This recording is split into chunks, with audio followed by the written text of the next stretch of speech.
श्री गणेशाय नमः। नमः शिवाय नमः शिवाय नमः शिवाय नमः शिवाय। श्रावण मास महात्म्य अध्याय 30। श्रावण मास महात्म्य के पाठ एवं श्रवण का फल। ईश्वर बोले, हे सनत कुमार, मैंने आपसे श्रावण मास के कुछ महात्म्य कहे।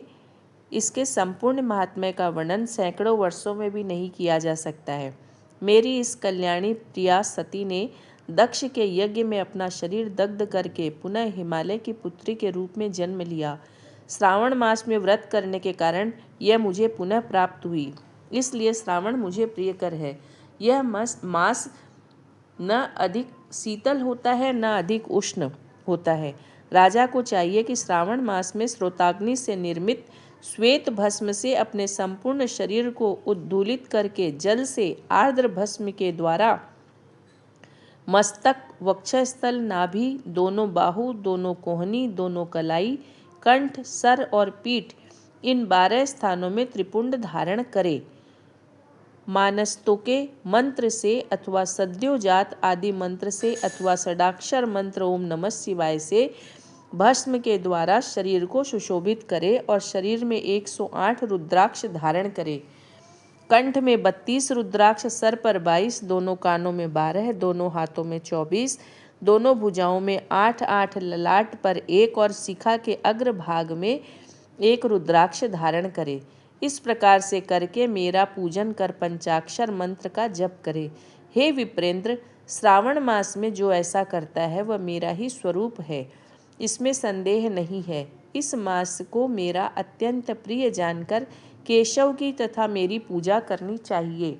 इस मास में मेरी अत्यंत प्रिय तिथि कृष्णाष्टमी भारत के पश्चिमी प्रदेशों में युग आदि तिथि के अनुसार मास का नामकरण होता है। अतः श्रावण कृष्ण अष्टमी को भाद्रपद अष्टमी समझनी चाहिए पड़ती है।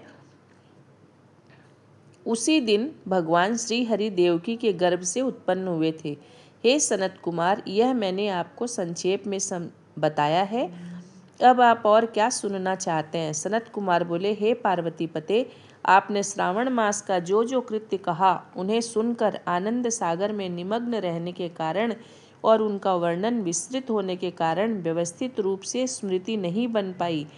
अतः हे नाथ, आप क्रम से सबको यथार्थ रूप से बताइए। सावधानी से सुनकर मैं भक्तिपूर्वक उन्हें धारण करूँगा। ईश्वर बोले, हे सनत कुमार, श्रावण मास की शुभ अनुक्रमणिका को आप सावधान होकर सुनिए। सर्वप्रथम शौनक का प्रश्न, तत्पश्चात सूत जी का उत्तर, श्रोता के गुण, आपके प्रश्न, श्रावण की व्युत्पत्ति, उसकी स्तुति, पुनः हे मुने आपका विस्तृत प्रश्न, इसके बाद नाम कथन सहित आपके द्वारा की गई मेरी स्तुति, फिर क्रम से उद्देश्य पूर्वक मेरा उत्तर, पुनः आपका विशेष प्रश्न, उसके बाद नक्त व्रत की विधि, रुद्राभिषेक कथन, इसके बाद लक्ष्य पूजा विधि, दीपदान, फिर किसी प्रिय वस्तु का परित्याग, पुनः रुद्राभिषेक करने तथा पंचामृत ग्रहण करने से प्राप्त होने वाला फल, इसके बाद पृथ्वी पर शयन करने तथा मौन व्रत धारण करने का फल, तत्पश्चात मासोपवास में धारणा पारणा की विधि, इसके बाद सोमाख्यान में लक्ष्य रुद्रवर्ती विधि, पुनः कोटिलिंग विधान, इसके बाद अनौदन नामक व्रत कहा गया है। इसी व्रत में हविष्यान्न ग्रहण, पत्तल पर भोजन, शाक त्याग, भूमि पर शयन, प्रातः स्नान और दम तथा शम का वर्णन, उसके बाद स्फटिक आदि लिंगों में पूजा, जप का फल, उसके बाद प्रदक्षिणा, नमस्कार, वेद पारायण, पुरुष सूक्त की विधि, उसके बाद ग्रह यज्ञ की विधि, रवि सोम मंगल के व्रत का विस्तार पूर्वक वर्णन, पुनः बुद्ध गुरु का व्रत, इसके बाद शुक्रवार के दिन जीवंतिका का व्रत, पुनः शनिवार को नरसिंह, शनि, वायुदेव और अश्वत्थ का पूजन, ये सब कहे गए हैं।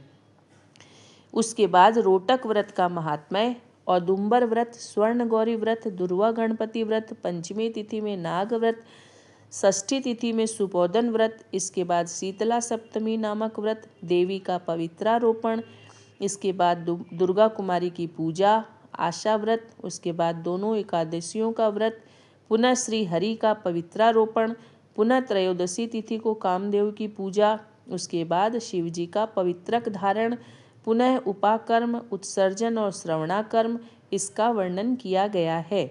इसके बाद सर्पबलि, हयग्रीव जन्मोत्सव, सभादीप, रक्षाबंधन, संकटनाशन, कृष्ण जन्माष्टमी व्रत तथा उसकी कथा, पिठौर नामक व्रत, पोला नामक वृष व्रत, कुश ग्रहण, नदियों का रजोधर्म, सिंह संक्रमण में गो प्रसव होने पर उनकी शांति, कर्क सिंह संक्रमण काल में तथा श्रावण मास में दान स्नान महात्म्य, महात्म्य श्रवण, उसके बाद वाचक पूजा, इसके बाद अगस्त्य अर्घ्य विधि, फिर कर्मों तथा व्रतों के काल का निर्णय बताया गया है। जो श्रावण मास महात्म्य का पाठ करता है अथवा इसका श्रवण करता है वह इस मास में किए गए व्रतों का फल प्राप्त करता है।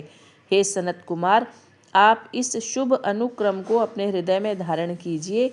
जो इस अध्याय को तथा श्रावण मास के महात्म्य को सुनता है वह उस फल को प्राप्त करता है जो फल सभी व्रतों का होता है। हे विप्र से अधिक कहने से क्या लाभ। श्रावण मास में जो विधान किया गया है उनमें से किसी एक व्रत का भी करने वाला मुझे प्रिय है। सूत जी बोले, हे शौनक, शिवजी के अमृतमय इस उत्तम वचन का अपने कर्णपुट से पान करके सनत कुमार आनंदित हुए और कृतकृत्य हो गए। श्रावण मास की स्तुति करते हुए, हृदय में शिवजी का स्मरण करते हुए वे देवश्रेष्ठ सनत कुमार शंकर जी से आज्ञा लेकर चले गए। जिस किसी के समक्ष इस अत्यंत श्रेष्ठ रहस्य को प्रकाशित नहीं करना चाहिए, प्रभो, आपकी योग्यता देखकर ही मैंने इसे आपसे कहा है। इस प्रकार श्री स्कंद पुराण के अंतर्गत ईश्वर सनत कुमार संवाद में श्रावण मास महात्म्य के अनुक्रमणिका कथन नामक 30वां अध्याय संपूर्ण। नमः शिवाय, नमः शिवाय, नमः शिवाय, नमः शिवाय।